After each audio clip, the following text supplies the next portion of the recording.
So welcome everybody who's joining us today. It's lovely to have you with us.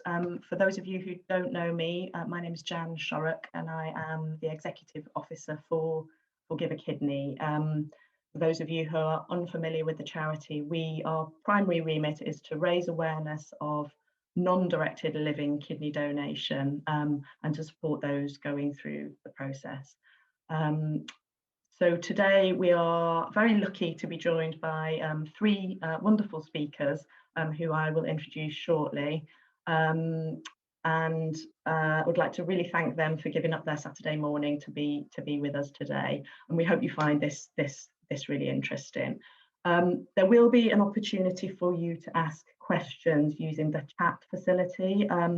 So for those of you who are on a laptop, usually it's towards the bottom and it's a button called chat. You just press that and you'll be able to enter questions or comments to the panel. And we'll try to pick those up towards the end of the session. We'll kind of have a discussion and we'll offer some of those questions to the panel then. If they're aimed at a specific person, please just say who it's aimed at. And you can choose to remain anonymous through that. You won't be seen on screen and your name will only show if you choose it to, so that's your discretion. We are recording today's session, so the link will be available afterwards, we hope, all being well, and we'll be sharing that through our social media and on our website. So if after today you want to relook at it, please do, or feel free to share it with anybody who maybe couldn't be here today but you think might be interested. So just for those of you who might be unfamiliar with the terminology, today we're talking about the challenges of directed altruistic donations. I'm just going to really briefly run through the different types of living donation for those of you who might not be familiar, because there are some nuances. So obviously there's deceased donation, which is when organs are donated after somebody has died. That's really clear. Living donation falls into three kind of different discrete categories. So the first one is directed donation, and that's the most common type of living donation. And that's when somebody steps forward to donate an organ, a kidney or piece of their liver to a specific person with whom they have an existing relationship, so a friend or family member. So it's going to that specific person. And then the area that Give a Kidney most deals with is non-directed living donation. So that's when somebody steps forward to donate a kidney to anonymously, just somebody on the mailing list, on the waiting list, who they don't know and probably will never know. So it will just go to the best match person on the waiting list. And then directed altruistic donation is a kind of nuanced version of that. So again, it's somebody who is donating to somebody specific, but with whom they didn't have a prior existing emotional relationship. So this might be commonly through a campaign on social media where somebody's appealed for a kidney for themselves or a family member, and somebody who doesn't know that person that's resonated with them and they've stepped forward with the intention of donating to that specific person. And it has, slightly different challenges to other forms of living donation, and that's what we're going to be exploring today. So I hope that's clear. If not, please, speakers, add any nuances to that as well as we go through. And if you've got any questions on that, please just use the chat function. We'll try to pick those up as we go through today. So the first speaker today is transplant surgeon Frank Dorr, who is a transplant surgeon at Hammersmith. And he's going to talk, he might want to introduce himself further, and he's going to talk about the challenges of directed altruistic donation for the transplant community in particular. So welcome, Frank, and I'll hand you over right now. Thank you. Thank you, Jan. It's really a pleasure to be here. We planned this for a long time ago. I think this was just the beginning of the first lockdown or more than a year ago. So it's really, really great to be here and that we can actually do this. I'll start sharing my screen, which is always the best part of any presentation, especially because they seem to always disappear. And there we go. So thank you so much for the invite. And it's really a pleasure to join this exciting webinar. And I was asked to speak specifically about ethical challenges of directed altruistic living kidney donation. I think we'll also address lots of practicalities and donor and patient factors, but I hope to bring that together to something useful. So as a disclosure, I'm not an ethicist. I try to be ethical and I'm interested in ethics, and I have various roles within the trust and in the sector, Northwest London sector, as well as in Europe, in relating to ethics. And very involved in all aspects of life donation, not just the cutting and the stitching. And I am, as some of you will recognize, a social media enthusiast. So when we talk about ethics, what is it to be just, to try to grasp this a bit easier? I think it is like a moral compass. So it's based on moral principles that govern the practice of medicine. And what are ethical principles that people would allude to in medical ethics? To keep it really simple, Beauchamp and Childress have postulated basically 4 main categories of principles for ethics. And actually, if you remember those, and I'll try to go through them in a second, throughout the presentation, you will see that they all come to light in various ways. So the first and probably foremost ethical principle is the respect for autonomy. And this is, of course, very much alluding to the donor who wants to donate, but also towards the recipient who wants to hopefully take control over their own disease and their treatment process. Principle of non-maleficence, it's always a tongue twister. It is basically that we won't harm people. So we have to make sure to not harm people. And obviously with living donation, as a surgeon, we always do an operation that particular person doesn't need for themselves, at least not for their health benefit. And then the principle of beneficence, to always do the right thing for a patient, so to act in one's best interest. And the principle of justice comes to light in various ways, in reciprocity, in transplantation, but also distributive justice. So basically making sure that all the people have equal access to healthcare, equal access to transplant options, and also, well, that's the most important thing, I guess. I think Jan already mentioned this, that was quite helpful, but if we talk about directed altruistic life donation, it is well defined in the Human Tissue Authority framework in 2 categories. So basically people with a genetic relationship and no established emotional relationship that donate. So people that live overseas and they have been estranged from their potential recipient for many years, or a relative with whom there was no contact previously at all, so a far uncle. No pre-existing relationship between donor and recipient, could be a contact through social media or bespoke websites and newspapers. I'll get back to that. What is it not? It is not, as Jan was saying as well, the non-directed altruistic or unspecified donation from an anonymous donor to an anonymous, completely unrelated and unknown recipient. Now, just to highlight a few advantages of live kidney donation, because we need to keep saying that it's an elective operation and we can plan for a recipient a transplant well in advance if the kidney disease progression is allowing for that, so that we can avoid dialysis at all. And this is the only real way to make sure that can happen. And of course, by planning an operation, you can include the most difficult cases, most difficult patients during daytime rather than in the middle of the night, when people are tired and the staffing is a bit less than during the day. Advantages for the recipient, I mentioned the preemptive transplantation option, and we can include people for incompatible transplants, but more frequently in the UK, of course, to include them in the live donor kidney sharing scheme that is very successful in this country, dealing with people that are incompatible in terms of donor recipient for various reasons, or for people that hope to get a better match. And in the end, always a deceased donor waitlist patient would benefit from such chain transplants as well. Selected donors will lead to good quality kidneys. Those are healthy people and have been screened quite thoroughly. And this will also result in good quality kidneys compared certainly to someone who has just died with lots of comorbidities and other problems.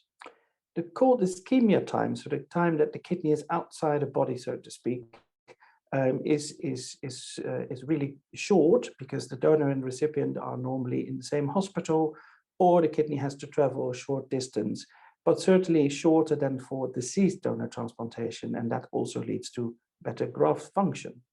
We can do impossible transplants. Very difficult patients are better served with a live kidney donation, again, because you can plan things. And economic advantages are also there. And people might not realize that one live donor kidney transplant at least can save society or the NHS about £650,000 in 10 years compared to dialysis. So this is an example of an impossible transplant that was served by a directed altruistic live kidney donor. This gentleman in the middle in my old hospital in Rotterdam in the Netherlands received his 7th kidney transplant, and he got it from an estranged stepsister. That was a 0-0-0 mismatch, so a perfect matched kidney for him, who had previously had 6 failed transplants, and therefore was very difficult to match even through the sharing scheme in the Netherlands. And he actually approached the Guinness Book of World Records to be the record holder of number of transplants. So live donor kidney transplant is the preferred treatment for end-stage kidney disease patients. The recipients would rely on their social network. Still, lots of people think that only blood-related or family members can donate. That's still, I think, a belief that I come across quite often. But actually, you can have any sort of relationship. You have to be emotionally related or genetically related in order to donate. But the message we give patients is quite simple, and there it stops. Go and find a live kidney donor. And we don't really have a structure. Well, we have educational seminars, and we have webinars, and we have charities, and we have lots of support systems, but still it's up to the individual patient to discuss it in their social network. And that's very difficult for many people that don't want to talk about their disease or cannot show their weakness towards family members or friends, and feel that their health should never prompt someone else's health. So are we relying on altruism? And what is really altruism? Is it more altruistic to donate from a husband to a wife, from a brother to a sister, from a neighbor to a neighbor, for me to donate to my mother-in-law? That would be, of course, quite altruistic. But you see, it's quite difficult. Or is it only altruistic if some anonymous donor donates to an anonymous recipient to them? So altruism is quite difficult because it's basically helping other people without self-benefit. And there's another definition here from Auguste Comte from a long time ago. But people lead a certain lifestyle to act in the best interest of others. And apparently there is a particular part of the brain, the superior temporal posterior branch. If you scratch here, you actually will find out if you're altruistic or egoistic, selfish. But actually there is neurological studies done with MRIs where you can see that some people are just more altruistic out of nature compared to others who don't find that very important to think about others all the time. So there's several degrees of altruism. Also, I think the terminology doesn't really help us, because a directed altruistic live kidney donor, can we not just say we donate to someone that we specify our kidney to, or we donate to someone who we don't know, and therefore it is an unspecified donation? I think at least that would clear up quite a bit of the misconceptions, but we have to deal, of course, with a regulatory framework and definitions. But in my view, things could be made a bit more simple. Now, we alluded to it, I think Jan mentioned public solicitation. Basically, when we say to people, go out and find a live kidney donor, that would be the best for you. Lots of people either go through their social network and phone people up or discuss it at a dinner table before physical distancing, or have a Zoom drinks on a Saturday night and discuss their problems. Other people might be more shy or might find different ways or smarter ways and use things that are more close to them, such as social media or newspaper advertisements, websites, and what have you. And some people use everything they have. So there's different degrees of social media, there's public solicitation usage. Everywhere in the world you can find these, and these are quite old examples. It's not new. People have, this is a Dutch one saying, I need a kidney donor urgently. We need O positive. Please, here's my phone number on the car. And this is a United States example and a UK example and Israel example. You can find it everywhere. Another thing that comes to mind with these strategies in public solicitation is, are we doing a sort of a beauty contest? Is the most beautiful or the most appealing story, does that generate more donors? So let's do a little exercise. If she were to apply for a kidney donor, would you think she would get more or less than this person here? Well, I would know the answer. Or what about this guy who needs a kidney and uses public solicitation? Or this fantastic lady here? And what about her? So you see, this exercise might actually bring you to think that there might be indeed an element of beauty contest, or at least who has the most appealing story. So how do we deal with all these public solicitation requests from people who need a transplant? We thought about this quite a while ago already in ethical, legal, and psychosocial aspects of transplantation working group that is dealing with these kind of things in living donation, and actually tried to figure out the context and a framework by which things could work. We talked about the legal context already. It's public solicitation for an organ is prohibited only if it involves financial inducement, so a reward basically, or comparable advantages in the US and in the EU. But in practice, in North America, you've seen billboard advertisements for kidney donors, for example, for a long time.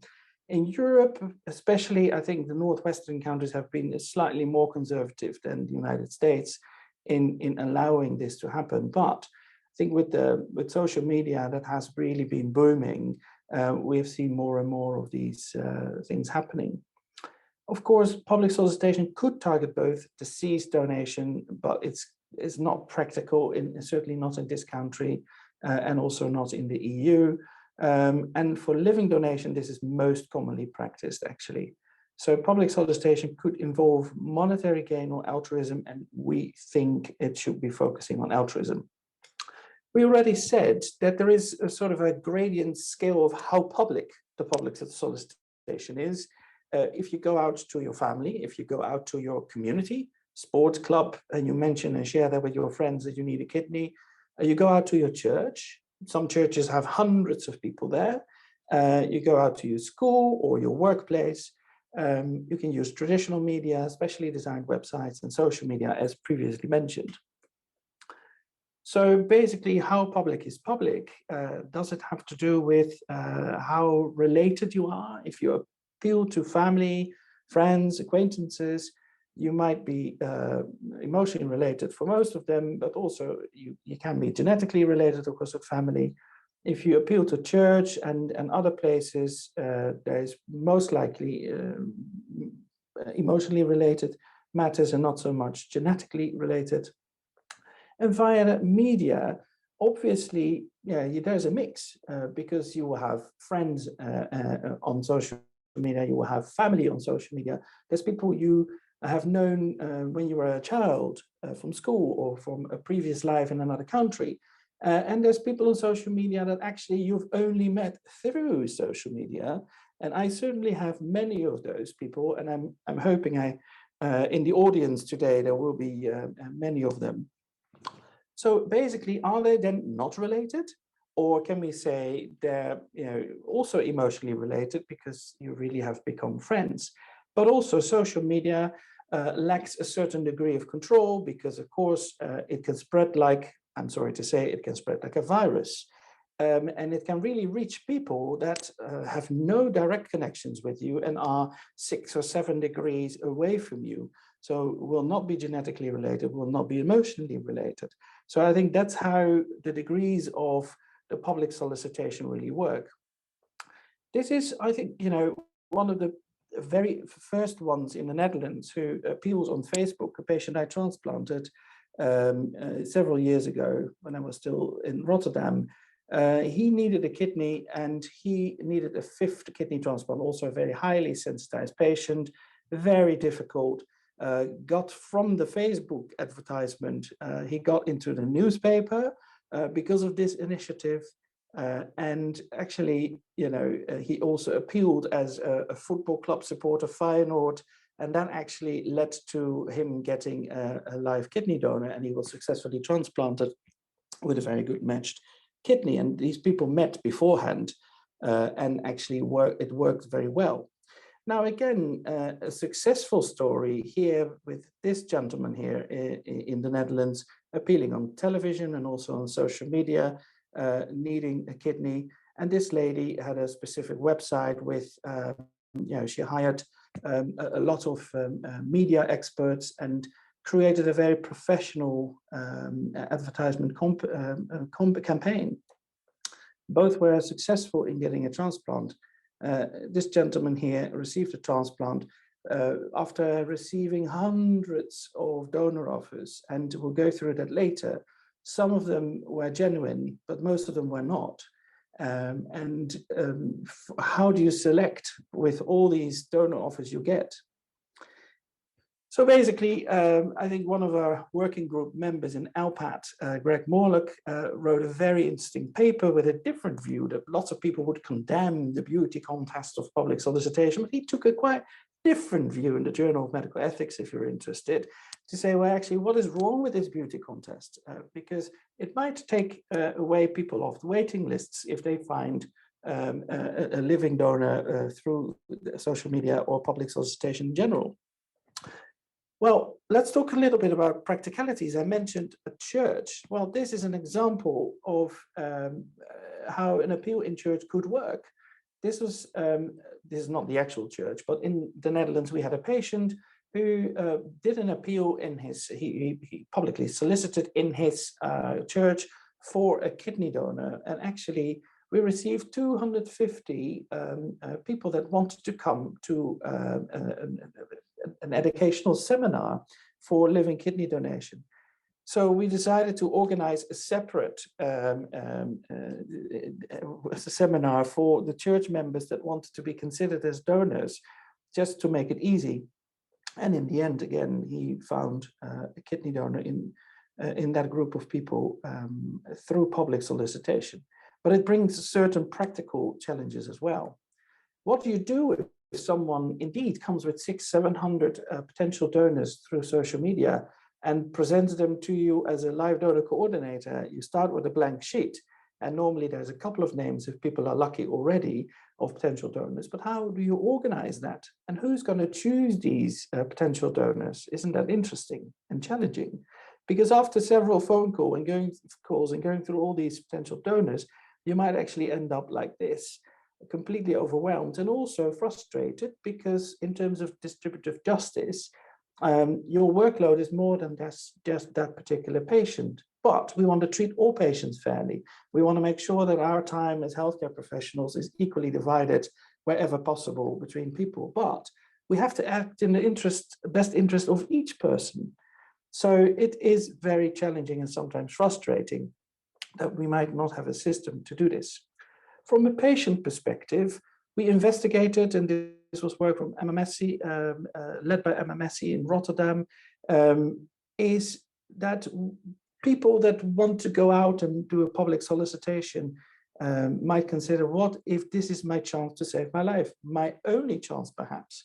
And we interviewed several people about their motives and their experiences of public solicitation to get a directed altruistic living kidney donor.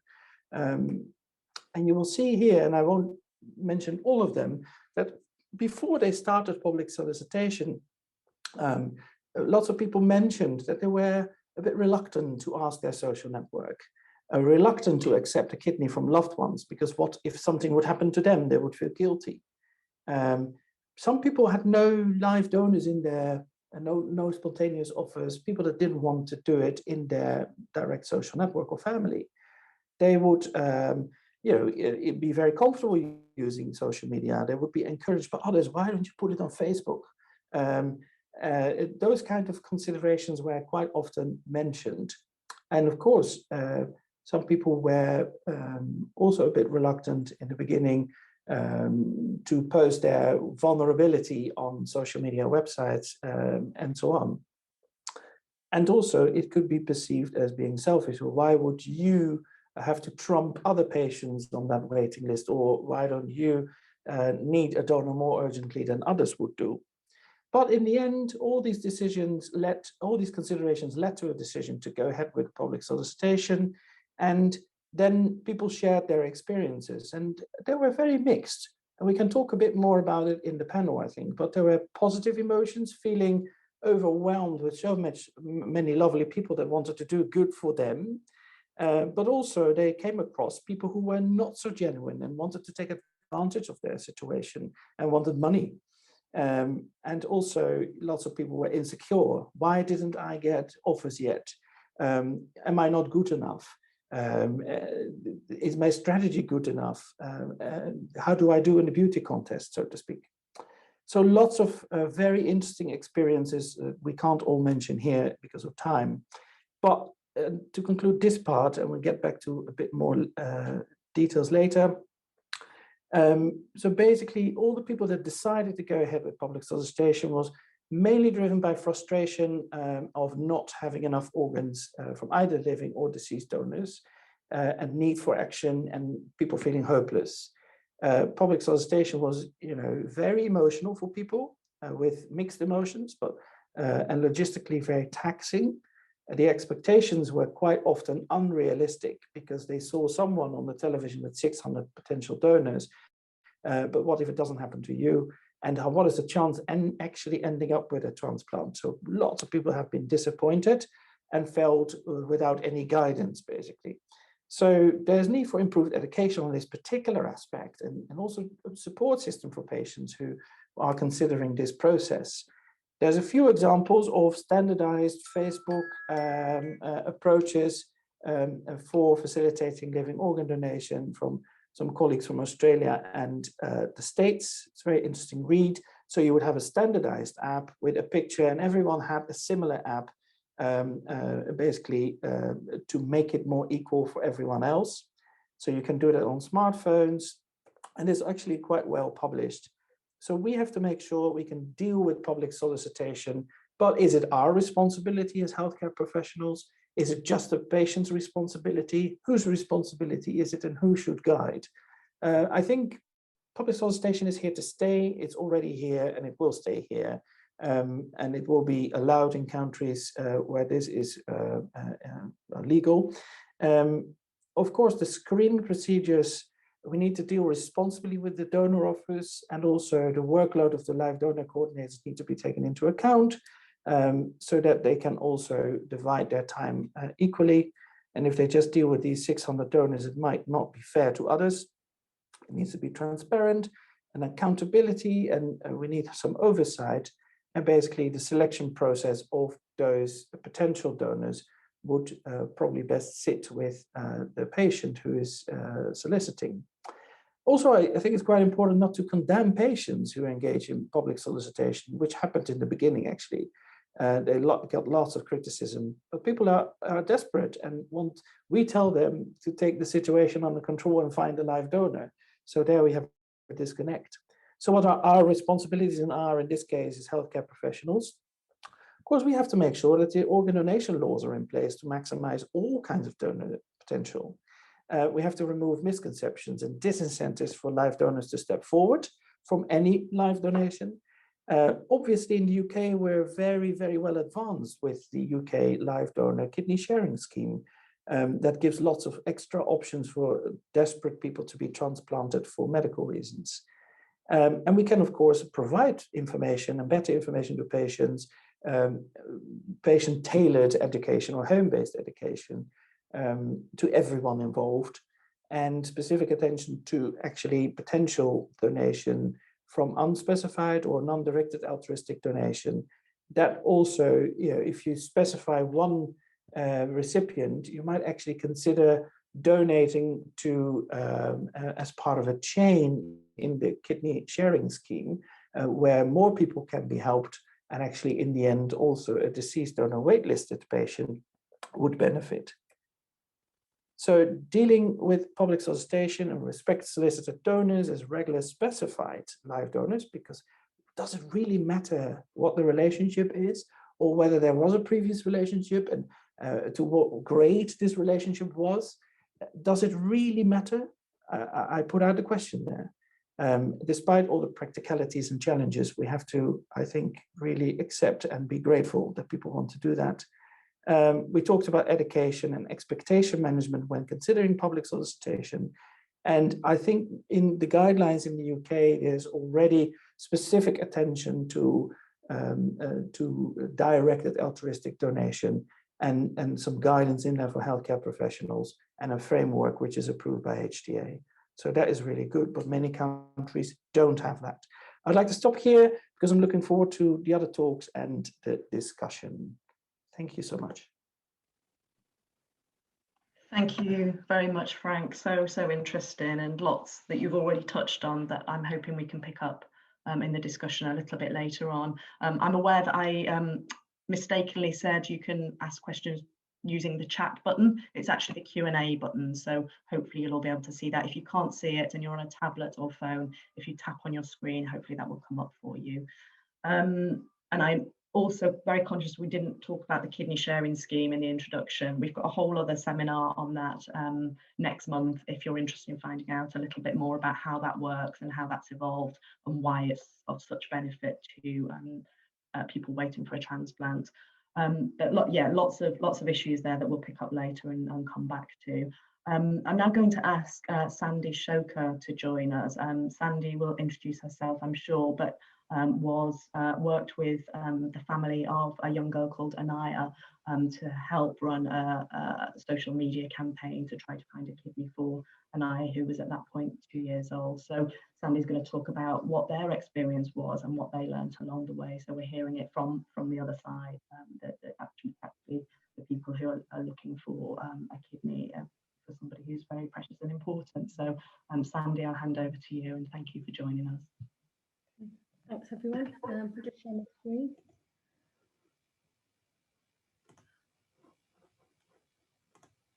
Okay, hopefully you can see Anaya there.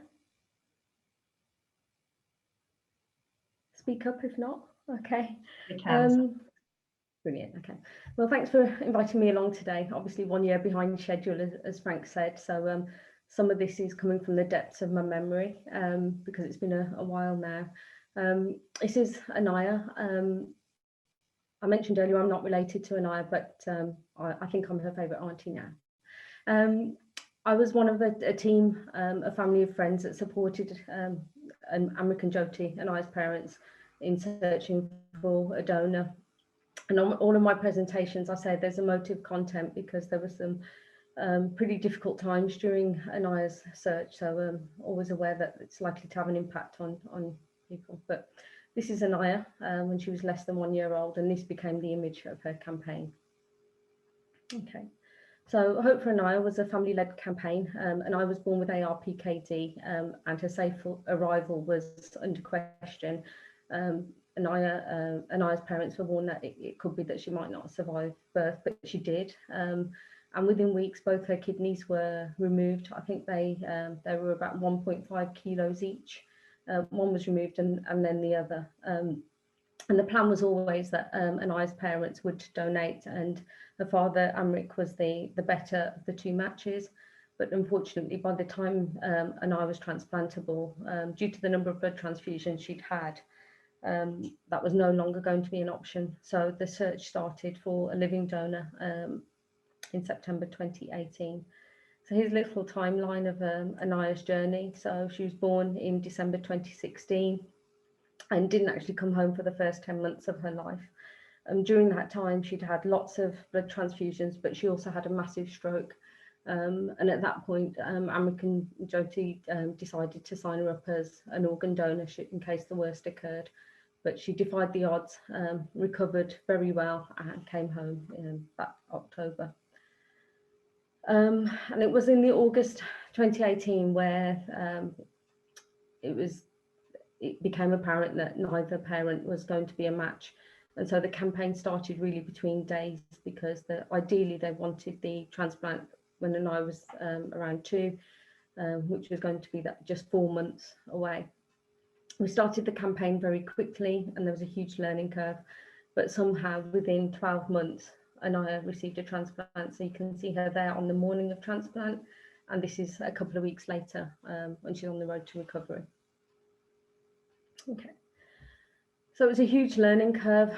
What we were told was that Anaya's match was going to be best found within the South Asian community, which you may know is a community that doesn't really discuss or address the issue of organ donation.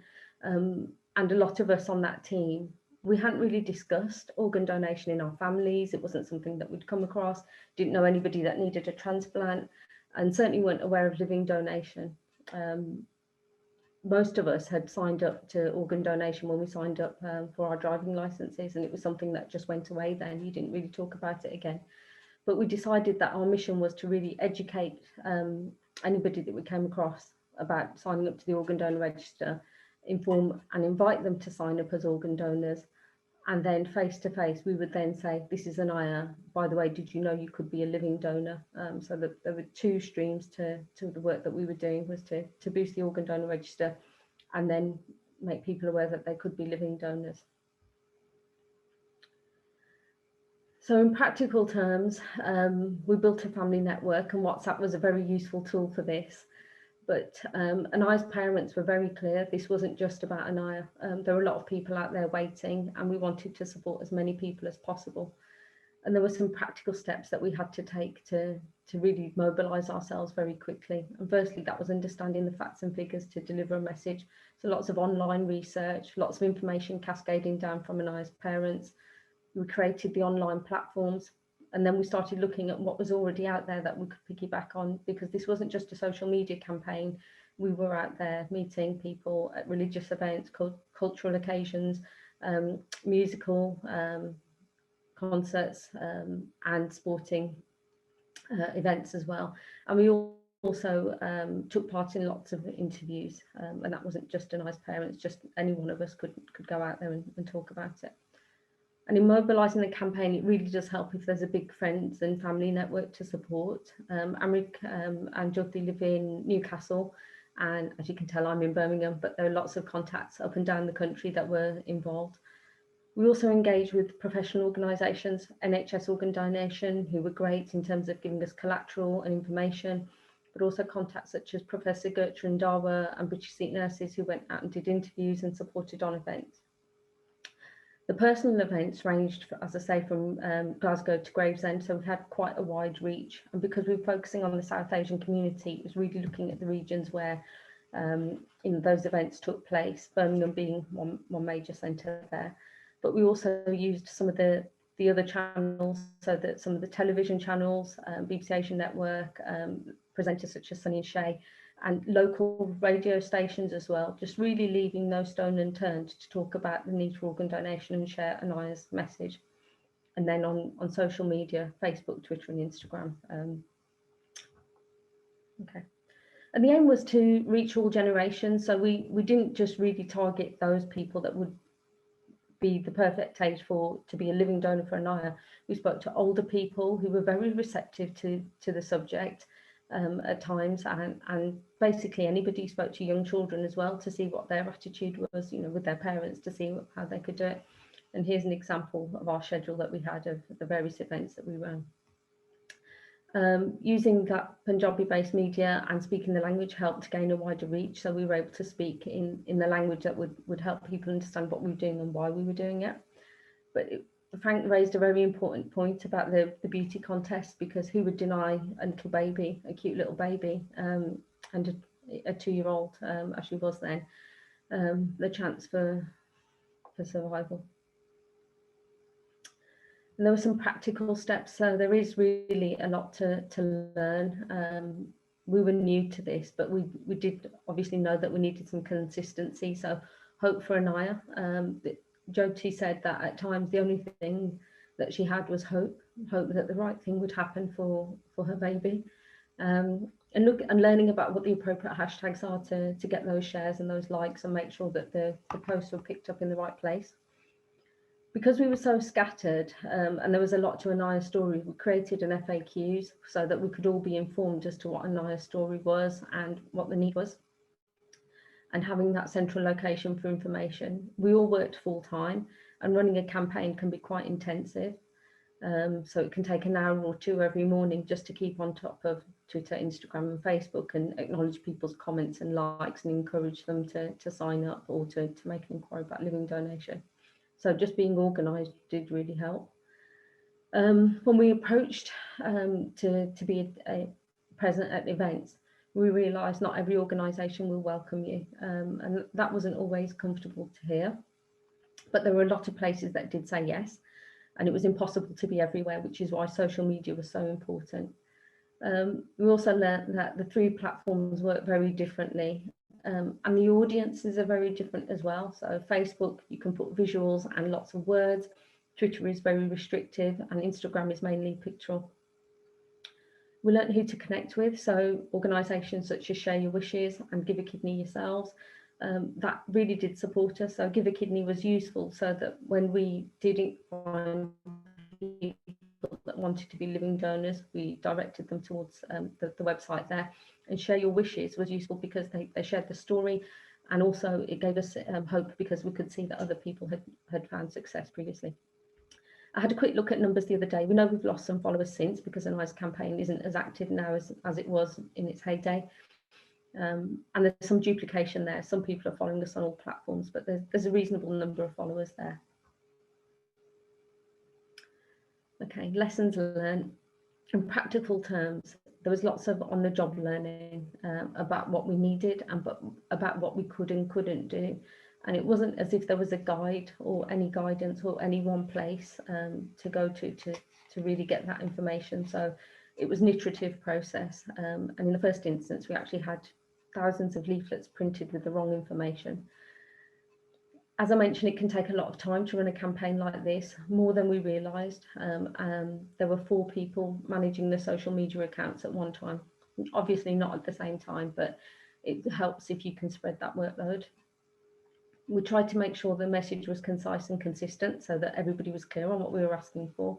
And we did try hard to be responsive because every inquiry was gold dust, and we needed to make sure that we followed those up.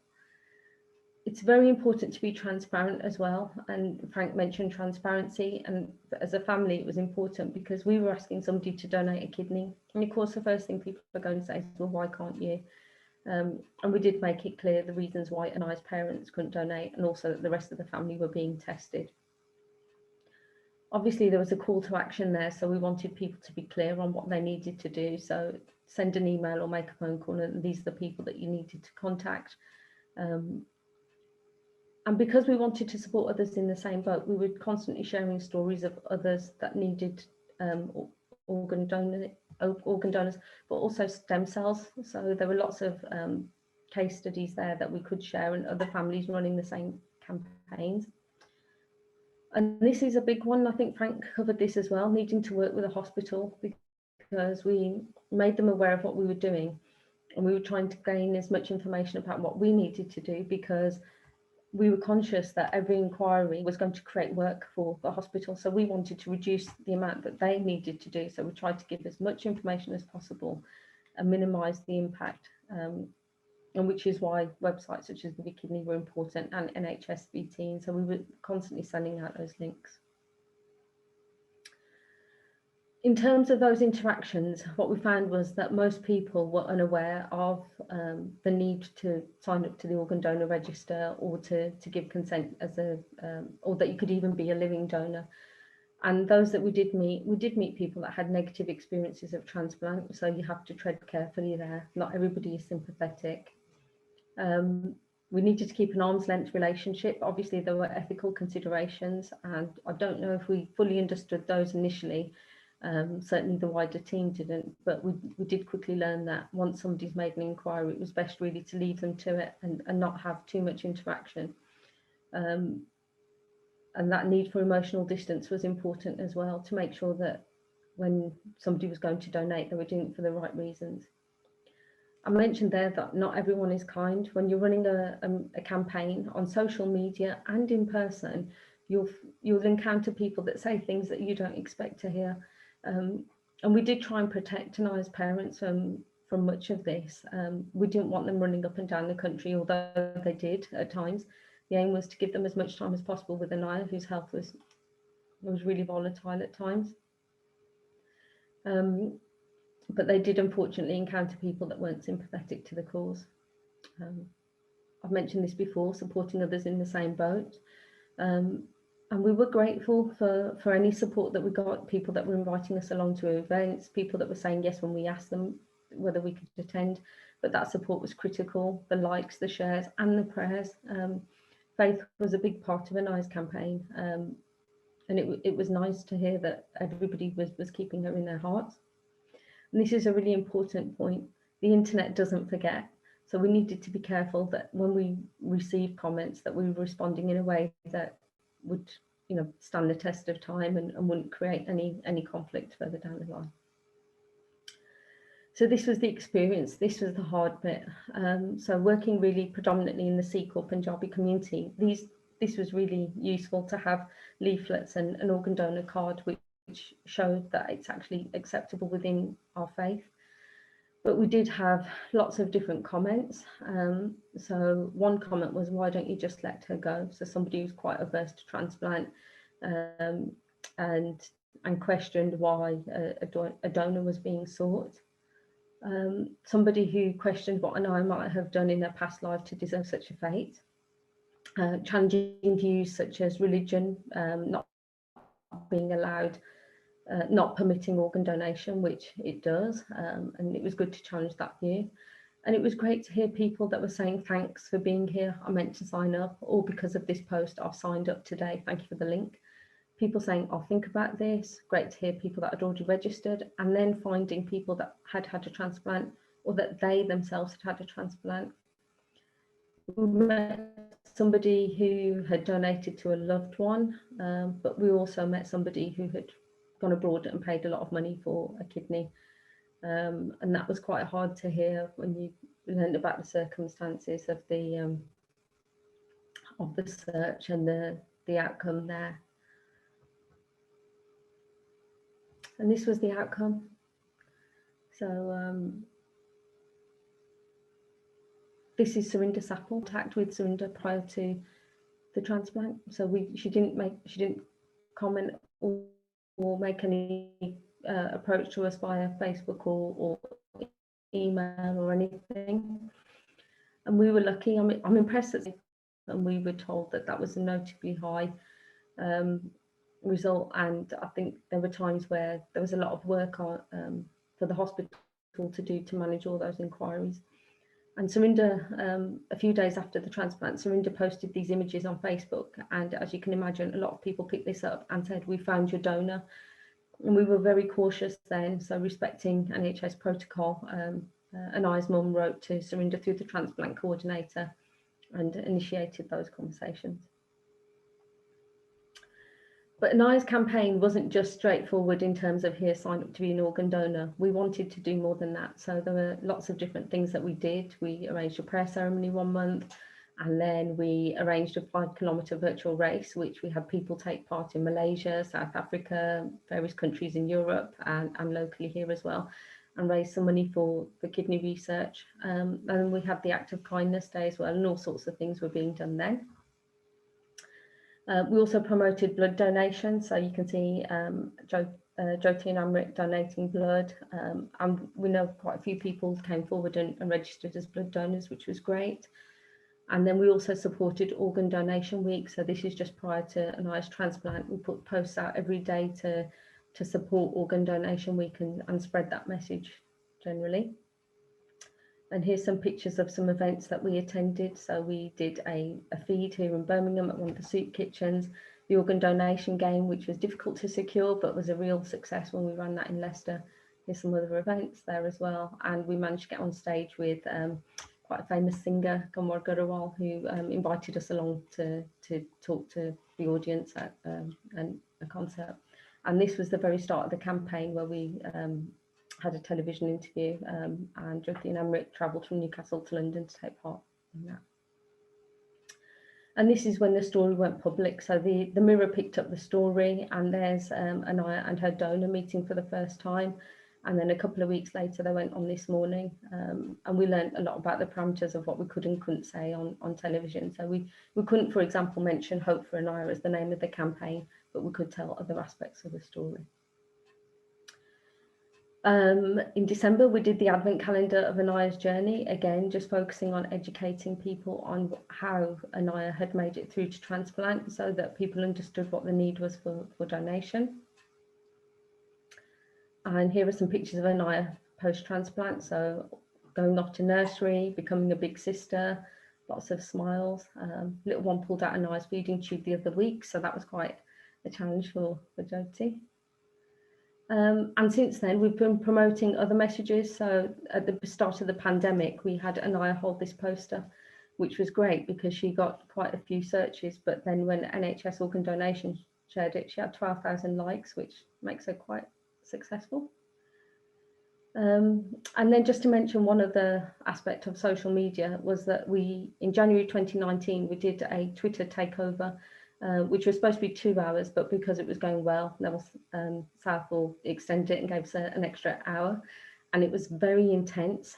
We had lots of well-wishers, and we had a few people sign up as organ donors, and it was good to get that dialogue going around living donation. One person went on to be tested, and here he is. This is Azim, and Azim actually went on to be tested for Anaya. He wasn't a match, but then he gave his kidney to somebody else, which is a great result for us to know that somebody benefited from that. And there's a picture of us all meeting up in Newcastle as well. And I know he's watching today actually. So, and one of the reasons that he donated, I think, was because he could walk to the hospital where he needed to be tested. Other campaigns since then, Rohan was a 12-year-old who needed a kidney donor, and Simran's campaign was starting this time last year, and we were looking at arranging events, but the pandemic cut that short, obviously. So Simran's campaign was predominantly on social media and through TV channels. Both Rohan and Simran have now received transplants through post-life donors. And moving on from this, continuing that journey. So thanks to John, who's watching today, we're going to be running a Twitter takeover for Disney and Amber from Barnstable. They are 2 of triplets who need a donor, 15-year-old Tishan, Naomi, who's in her 40s, and we'll still continue to support the community in general. And I think that's it. Okay. Thank you. Thanks so much, Sandy. It's so wonderful to see the outcome of that campaign, and particularly, you know, that question of actually, you know, Azim stepping forward to donate to her, and then going on to be just a non-directed donor. And I think that's one of the wonderful outcomes of, you know, any campaign to raise awareness of living donation. Actually, as you've said, kind of encourages people to sign the organ donor register, to consider living donation, and it may, you know, increase transplants for other people as well as the intended recipients. So thank you so much for sharing all that wonderful work. Thank you. Appreciate it. So I'm going to just hand over to Lisa Burnap now. Lisa has many hats, not least President of the British Transplantation Society, but she's with us today as clinical lead, UK clinical lead for living donation. And Lisa might just want to pick up on some of the points made by Frank and Sandy, and with a kind of perspective of if this is something you're thinking about, what things might you need to consider, and how to go about it. And then we'll kind of move on to some discussions. Some questions coming in already, really interesting questions. So Lisa, over to you. Thank you, Jan, and I hope everybody can hear me all right. My sound quality isn't great today, so I'll trust Jan to intervene if not. So, thank you to Frank and Sandy, because they've raised so many issues that are really such a pertinent part of the discussion around directed altruistic donation. And I think one of the main things is that actually, our objective is to make sure people get the transport they need at the time they need it. And this forms a part of that. There are some pitfalls, but there are also some huge bonuses, as you've heard from Sandy. And I think part of the learning curve for us is actually trying to identify the kind of information that will be most helpful for people either making an appeal or responding to an appeal. And I think we've learnt en route. And it was interesting that when Sandy was talking about when the Hope for an Eye appeal went live, that actually we didn't have this current information now available, and I'm pleased that in fact that many of the things she mentioned are things that we have now included in the information that should support people if they're making an appeal or responding to an appeal like this. And I suppose the key things are, well, first of all, if you are thinking of doing either of those two things, there is information now on the organ donation website. That's the 3Ws organdonation.nhs.uk under the Becoming a Living Donor tab, which is at the top. And if you go into the kidney section and the fact sheets, there are actually fact sheets that you can that will identify all the things that you need to think about. I think the most important thing is really involving the hospital team, the living donor coordinator team, because they can guide with the kind of information that perhaps Sandy and those working with her found difficult to begin with about how you approach it. The beware things, those internet trolls, unfortunately, who say things that you're really not anticipating when you start out as a campaign like this. But really important to involve them. And actually, I noticed that on Sandy's flyers, that on all of them, they had names of the coordinators. And in consultation with the coordinators, what we have agreed in our information is that individual names are probably best not used, but teams are. And again, it's just because once the information is out there, it's always there. It's in the public domain. And as Sandy said, the internet never forgets, really. So we sort of advise against using individual names, but the principle first is go to the living donor team, work with them so that actually they know, A, what you're aiming to do, and secondly, so that you have, they can anticipate that this will be quite an addition to their workload. Sandy identified that they had 35 donors offers coming forward for an eye, and actually that is in fact the experience that people relate around the country. So suddenly, if an appeal like this goes out and the living donor coordinators receive 30 or 40 interests, what they want to be able to do is respond appropriately to those people. And of course, one of the things is managing the expectation of both the recipient side and for the donor side. So what we've tried to do in the information is to say, if you're putting out an appeal, these are the ways to do it. If you're responding to an appeal, before you just pick up the phone or respond on an email or whatever you're going to do, look at the information on the website, because there's a lot of information about what is involved in being a kidney donor. And in the early days of these social media appeals, what we were seeing is people coming forward and not really having an idea, understandably, of what was involved. So really important to have that baseline information. Is this something I could contemplate doing in my life? And then really understanding that obviously 30 or 40 offers in one go is very difficult for an individual unit to work with, so that there will be a system of, if you like, selecting the most likely to proceed. I think Frank pointed out in his talk that often people who make appeals like this are people who feel that they have been waiting a long time or are likely to wait a long time for a kidney, and so they can be amongst the most complicated to find a donor for. So the likelihood of finding a donor when people come forward, even in that sort of number that we're talking about, is less likely than when you're on the waiting list or in the kidney sharing scheme or so on. So there is that just to bear in mind when you're responding to appeal. It isn't possible for hospitals to deal with 30 or 40 offers, as lovely as they are, all in one go. I think one of the really striking things that Sandy highlighted and also Frank was the idea that actually people, it's just raising the awareness with this kind of campaign, and the idea that people have that discussion about, well, look, if you were willing to consider doing this for somebody, would you consider doing it for anybody? And I think it probably behoves me to say that brings enormous benefit to so many people. Frank's described the kidney sharing scheme. You'll hear more about that in a seminar shortly. And really developing those chain reactions and matching individuals who spontaneously offer to donate has been really transformational in our living donor program in the UK. And so I think having those conversations with people, if you're willing to do it for somebody you've seen on an appeal, would you be willing to consider doing it for anybody, because everybody has their own story. So I think probably our main objective is to make sure, as I said at the beginning, people get the right transplant at the right time for them, and how we can do that most effectively. Certainly this kind of appeal does contribute to that.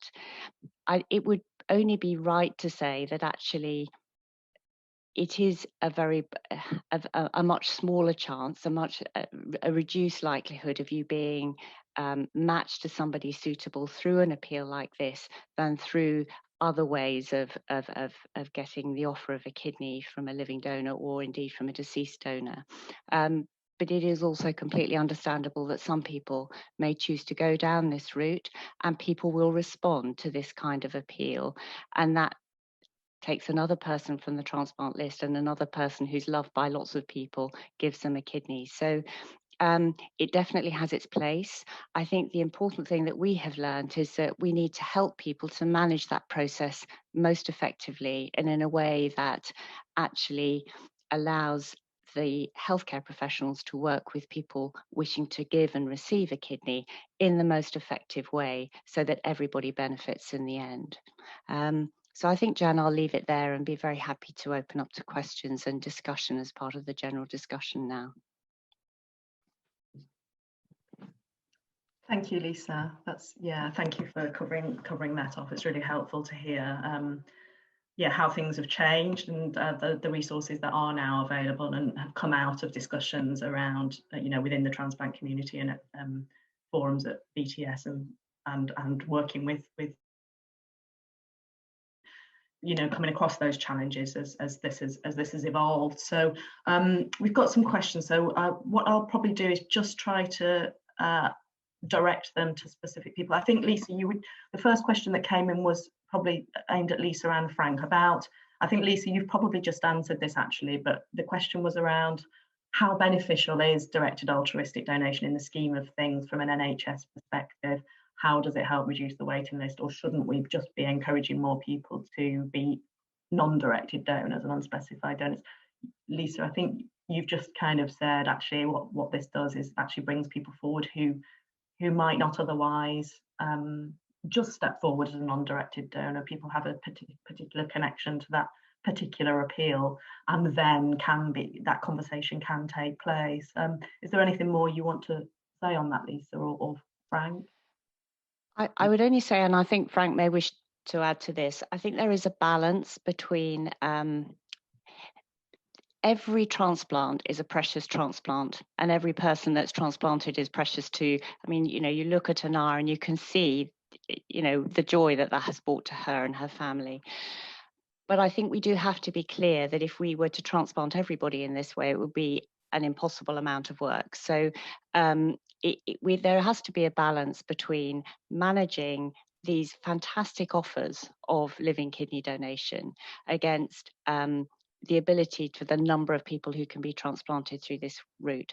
And I think Frank alluded to this, but it is quite a lot of work in a big hit, and so we couldn't do that for every patient. So I think that it has its place. It definitely has its place. It raises awareness. It's really valuable for doing that. We've seen donors spontaneously donate when they've come forward for an appeal like this to somebody else. All of that is a good thing to do, but I think it is really important that it has its place amongst all the other options available, that we make it an option. It's one of a range of choices, but for the volume of patients we have waiting, nearly 6,000 patients on the waiting list, we couldn't do this for all of those 6,000. So we have to be realistic about managing systems that create more transplant opportunities for more people alongside this as well. Yeah, if I may add to that, I fully agree, Lisa, of course, and we talked a lot about this. I do think we're now mostly talking about these huge public solicitation appeals in terms of finding a donor, but it underpins that more patient guidance is probably useful as to how people can find a living donor potentially in smaller networks, and to support that process, as Lisa also said, a priori chance, or the chance of finding a potential donor through such a big enterprise, as Sandy has alluded to. I mean, it's a full-time job nearly for a whole team of people if you do it right. So I guess there is a lot of balance there, and my aim would still be is make it, let's talk about it. Let's see how we can support people to talk about it and find a living donor kidney in their own social networks. And yeah, non-directed altruistic donation obviously helps more people, and in the end is probably an ethically more justified way of doing things from many ways. So that's certainly something that I would support.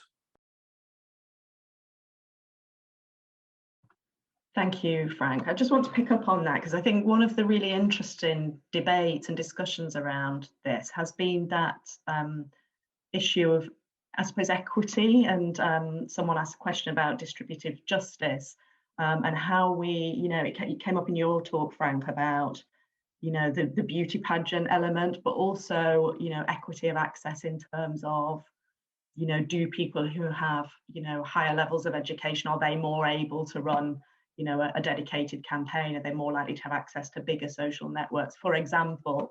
So how, could we talk any more a little bit about how we ensure there's the right balance between equity of access to donation and, and people's absolutely legitimate right to search for a living donor themselves? Do you want to comment on that, Frank? Yeah, I mean, certainly in my own practice, this is something I guess I can talk about freely. You try to help people as much as you can, and you do that for every single person, but you need to find a way that suits that particular person. People who don't have any social media or don't even have a computer or an iPhone, there's no way that you can help them by advising them to go on social media. So, and other people might actually come to you and say, well, listen, I have 10,000 followers on all kinds of platforms. Would it be useful if I would take this, I would take my shot there? And then, of course, you have a very different conversation with these two people. So I guess, yes, it's always like that. People are always different. Some people have no one. Some patients I speak to, I talk about living donation, have no one. They live alone. They don't know anyone else. The only person they see are the people in the shop. And, so many lonely people around. So how dare I even speak? Go to your social network. They say, well, doctor, thank you very much, but I have none. So, there is already so much inequity, and our job is to see how can you then help that particular person. That is my job.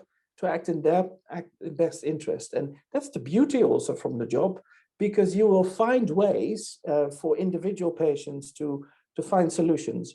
And that's why the non-directed or unspecified pathway is so beautiful, because it doesn't take into account how much money, how many friends, how many likes on Facebook you have. It becomes part of a national scheme. And in the end, it's allocated by the national competent authority. So that is, in terms of distributive justice, that is the most just way of doing it.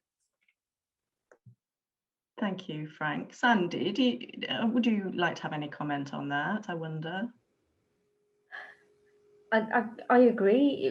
It would be nice, and I've seen this on other campaigns where we've tried to appeal for individuals to find a living donor, and that pool just isn't there. And you question, is it because we're not getting to the right people? Is it because of gender or age, or what are the circumstances? Starting with the NIAS campaign, where we did get lots of interest, even in terms of likes and shares, even if we just look from that perspective, we were initiating a conversation that a lot of people did not want to have. And certainly they made their feelings known, but they thought organ donation was wrong, and let alone living donation. We had some people that were quite vocal about that as well. But you're right, not everybody has that reach, and not everybody has a team of people, and there is a financial expense as well, because especially when you're going to events or having literature printed or t-shirts or images, not everybody has access. And certainly I've encountered people that need a transplant and have been told that, if they can find a living donor within their network, but they don't have the first idea about social media, which then puts them at a disadvantage. So they need that support. But this is hopefully where non-directed campaigns will help them find their match. I think it's a huge learning curve when you've got to learn about effectively the marketing side of things, which is really what you're doing, because you're trying to get the right message to all the right places. If you don't have the skills and the ability to do that, you're really in the hands of everybody else. Yeah, thank you, Sandy. And I think that sense of, there's a question around, does, what I guess what is the impact on the messaging around anonymous donation? It's, I think, a really interesting question. It's aimed at you, Lisa. I don't know if you've seen it, but it's obviously the focus of these campaigns are on the needs and challenges for that particular patient that we're campaigning against, and we all absolutely understand. I think any one of us in that situation would want to find a kidney for our loved one. I mean, that's a really human thing to do. But there was a question about what thoughts do the panel have about what impact these types of campaigns might have on people who are thinking of stepping forward as a non-directed donor, because of the kind of, I guess, media coverage of these kind of campaigns. Does it almost diminish potentially the drown out the message about anonymous donation and the importance of anonymous donation, which where the kidney goes to the patient who needs it the most, or is put into the sharing scheme and potentially can help 2 or 3 patients? It's a really interesting question. Yeah, and I think Jan, if I just, a picture speaks 1,000 words, doesn't it? And that's the thing. You can say, I can quote a number like 6,000 people on the waiting list waiting for a kidney, and I think that's phenomenally huge. That still feels far too many to me. 2,000 people a year, there's a deficit of 2,000 people a year not getting a kidney transplant they need. And yet you see a picture of somebody who needs a transplant and it evokes a totally different response. And I think this is something that, if we could create the same response, same public response from saying there are 6,000 people waiting for a kidney, our job would be done. So there clearly is a value, and also there's an awareness issue. I mean, Sandy said this. It's actually, in the communities with whom you were engaging, we don't do that well. we're not doing that well. We're not engaging with people well in some communities, so that there is a good understanding of the benefits of this kind of transplantation. And as Frank said, it's about really the messaging around living donation altogether. We should be saying a lot more about that. Let's talk about it. We've got all the information on the website. We've got films talking about it. They're called Let's Talk About Living Donation. Those resources have been produced, as you know, Jan, by your, people like yourself who have been donors. What would we want to know if we were coming forward?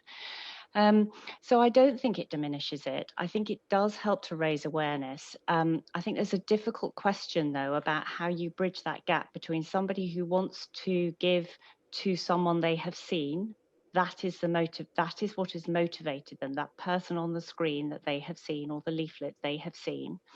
And then taking that conversation a step further and saying, well, if you would do it for them, would you just do it for anybody? Because actually there's an Anaya, and Anaya's mother, and Anaya's father, and Anaya's brother and sister out there who are all in equal need.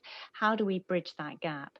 And actually, I can see there's a question further down the chat that addresses the fact, well, it isn't a problem that 30 or 40 people come forward for a single recipient. That isn't a problem, except in managing expectations for that person. Well, if there are 30 people willing to donate, then there's likely to be somebody suitable for me. Actually, that may not be the case. But if we could convert those 30 or 40 people to all donate to the waiting list every time, that wouldn't be a problem at all. That would be absolutely fantastic. But we don't see that same relationship with the number on the waiting list versus the picture in front of you. And I think that is a real marketing challenge, as Sandy says. How do we make that conversion? Frank, I know you've got some thoughts about this. Yeah, I mean, I think it is complementary, as Lisa was pointing out. A face, a story at that moment can motivate that particular person that sees that to do that for that person. You see, quite often with unspecified or non-directed altruistic donors have a bit more endogenous or long-worked motivations in terms of why they would like to donate to a person or make transplantation possible for lots of people. The motivations, of course, are quite often related to personal experiences with chronic illnesses or kidney disease in particular, or any other healthcare issue in the past. And you hear most of the people, at least I speak to, and also in publications, have thought about it for some time. So I think I'm not a psychologist, but perhaps the driving forces might be the different mechanisms when you see an appeal in front of your face and you say, okay, I'm going to donate to this person, rather than having had several experiences with people being ill and say, I'm going to do this for the greater good. Perhaps we basically apply to different types of people, different types of motivations. And therefore, I think they're complementary, and the huge benefit of raising awareness, we can't say it enough. People still don't know that you can live safely with one kidney if you're well screened.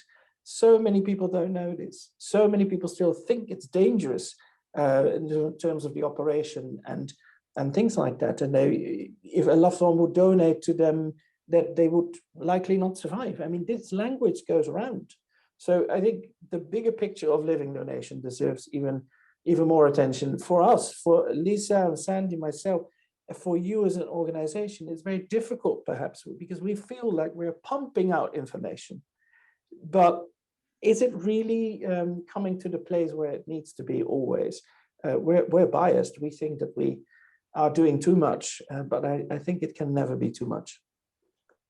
Yeah, it's really interesting, Frank. It's a challenge for us, because I think we obviously our organisation mostly deals with donors, and we don't have those recipient stories and case studies on our website, because we're dealing with non-directed donors. But I think as humans, we respond to humans, don't we? And I very clearly remember at a BTS Living Donor Forum, we talked about this subject, and a person who had stepped forward to respond to a very specific appeal said, I wouldn't have stepped forward as a non-directed donor. I stepped forward because there was something in that person's story that resonated with me.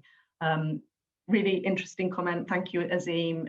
Azim, who did step forward for Anaya, said his transplant coordinator had the conversation about non-directed donation at the very first meeting. So that is happening, and really, really important that actually if that person stepped forward and can't donate to that person, or there's a better suited donor, those people are invited to become non-directed donors once that link and knowledge is already, awareness has already been raised. So thank you. I think Sandy, you wanted to come in.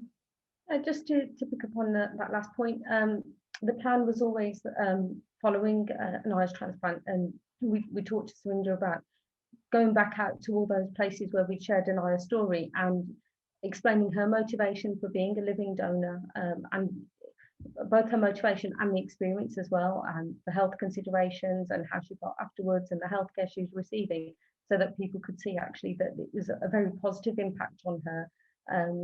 You know, and one bonus is obviously she's now part of Anaya's life, but even if you're not, in, you know, in the case of Azim, for example, that was a real missed opportunity, and that was really because by the time Anaya was well enough to go out and you know be face to face for interviews, the pandemic hit, so we couldn't really go back out and get those interviews in place. And I think it would really help for somebody to stand up, you know, as we did in the Secret Brothers, in the festivals, for example, the Asian Women's Festival, that was on the list for last year. For a living donor to stand up and speak either in English or in Punjabi and explain, I think that would really help for non-directed donations as well, because you don't actually have to focus on that one person, but we can show an image of a variety of people for people to identify with. I first met Sanjeev from Give a Kidney at an event where he stood next to me and said, "This is my cousin. I've given her my kidney." And then he said, "Well, actually, she's not my cousin, but I don't know her, but I gave my kidney to somebody else that I don't know." And it was interesting that he pulled everybody in by saying that I was a member of his family. And you know, there were lots of ours in the audience at that point because people could relate to, you know, giving a kidney to a family member. And then he said, "Well, actually, I don't know Sandy at all, but I gave my kidney to somebody else that I don't know." I think we could make more use of that. I think that's a really interesting point, Sandy, because for a number of years we've been running in collaboration with and actually pioneered by the National BAME Transplant Alliance, a Living Transplant Initiative, where we've been really trying to engage much more effectively with communities who are more skeptical about living donation, or perhaps more concerned about it in the way that Frank has described. And that is often sort of a faith-based, not just an ethnicity-based issue. And one of the things that that came up is that, you know, would people be more willing to donate to the person, a loved one, rather than someone they don't know? And I think that is another step forward. But actually what we've shown through the kidney sharing scheme is that around a quarter of the recipients in that scheme are actually from Black, Asian, mixed race, minority ethnic groups, who would not otherwise have had the offer of a transplant, but have benefited because other people have stepped forward and created that chain reaction that Frank discussed. And I think that suddenly became a really important feature of those discussions, that actually if you were to step forward and donate to anybody, somebody in your community, even if they don't have a living donor of their own, because they're on the end of the chain, on the waiting list, one of those people that Frank described that has no social network who could donate to them, they may still be the beneficiary of a living donor kidney simply because someone else upstream has chosen to donate in that way. And I think that's a really important message to give out as well, that you don't have to have a donor from your community necessarily to benefit because of the way in which these kidneys are offered now. Yeah, thank you, Lisa. And as Lisa said, we will have a seminar on the kidney sharing schemes. If you want to find out more about how they work and how they've involved, it's Lisa Mumford who's the lead statistician at NHS Blood and Transplant, and is wonderful. That's on the 22nd of April. We're just about coming up to time. I think there's probably a couple of questions we can answer quite quickly. So Sandy, if I could bring you in, there was a question about how it's on the chat actually, but how do you decide which campaigns to support? Oh, I do get approached personally now to support on individual campaigns, and it is quite intensive, and it's also quite emotionally involved as well, because you obviously develop a relationship with whoever you're working with. So what I try and do now is help people in running their own campaigns. So I won't turn anybody away if they need guidance or advice, and I've written a little document as well, just to give them some pointers on what to do and what not to do, because there's an awful lot to take in when you're starting something like this. And I think I think it's better if the family themselves can run a campaign themselves. But I've worked with campaigns not just from the South Asian community, and over in Canada as well, just trying to share the experience really, and I see that as a legacy of Anaya's campaign. Thanks, Sandy. And Lisa, probably just quite a quick one for you, just about numbers and how common it is, if you know off the top of your head, for how many kind of directed altruistic donations actually do go ahead. Do we, compared to non-directed? Using give a sense of scale. Using the definition of the social media, the media campaigns, rather than the other one, which is the extended family member you haven't seen for a long time, a relatively small proportion. And if you ask the HTA, I think that they would say they would be able to give you the number that they've actually approved, but those cases may not all go ahead. But it's a really small proportion of the overall number of living donor transplants we do. It's probably under 10%. I mean, it's really, really tiny. Because of all the challenges that we've outlined, really.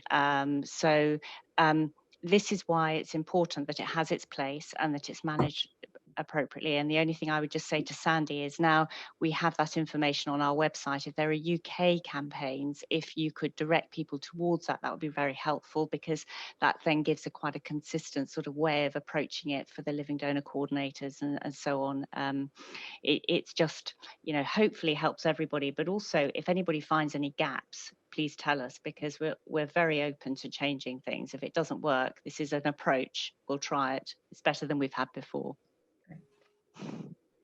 Thank you. Well, that seems like we're pretty much at time, so that seems like a good note to finish on. But as always, just want to say thank you to Frank, to Sandy, and to Lisa. I think really interesting subject, ethically challenging, morally challenging, and really important that we talk about this, and great to hear the impact of campaigns that have been successful in finding people who would not otherwise have had a donor potentially. So really important. So thank you all for giving up your Saturday mornings, and for the rest of you, thank you for joining us. I hope you found it interesting. If you have got any questions that we haven't, I think there's a couple of questions that we haven't quite got to, if they feel really pressing and you want to email them in to info@giveakidney.org, we will try and get answers to you beyond today, if you'd like us to. We'll send a link out probably to everyone to those resources, so you have them, so you don't have to go searching for them, and also some information about our next webinar, which is on the 22nd of April, about the sharing schemes. So thank you very much, everybody, and hope to see you again.